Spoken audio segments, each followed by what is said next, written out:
Firavun alayhi la'naga bosh og'riq bermadi bular.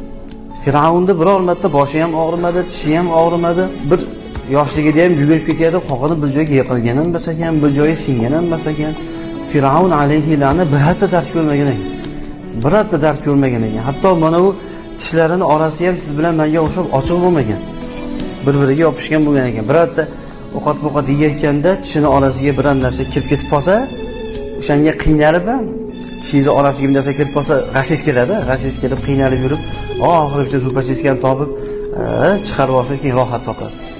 Shu ham bitta gunohingizni ochib ketar ekan. Shuning uchun Alloh taolo Fir'avnning tishlarini orasini ochiq qilmadiki, qiyomatda oxiratdagi azobi yengillab qolmasin deb. Hamma azobini Xudo oxiratga olib qo'ydi. Bu dunyoda shunday rohatni berib oldi Xudo unga.